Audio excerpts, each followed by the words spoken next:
நண்பர்களே, இது Cheyyar to Arani road.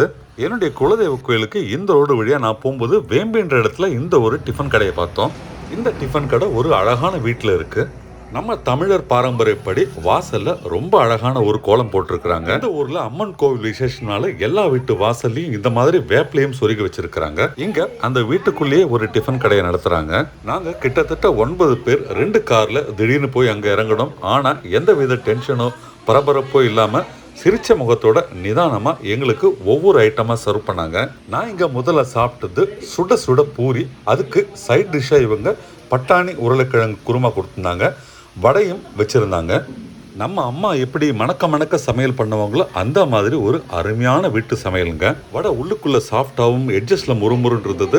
சூப்பரா வடையும் பூரியும் சாப்பிட்டு அடுத்து நான் சாப்பிட்டது தோசை. அவங்க மனசு மாதிரியே இந்த தோசையும் ரொம்ப பெருசா இருந்ததுங்க. இந்த தோசைக்கு சாம்பார் சட்னி அதுக்கப்புறம் கடலை குருமான்ட்டு அசத்துட்டாங்க. நாங்க 9 பேர் விதவிதமா சாப்பிட்டோம். கடைசியில பில் வெறும் 307 ரூபாய் தாங்க.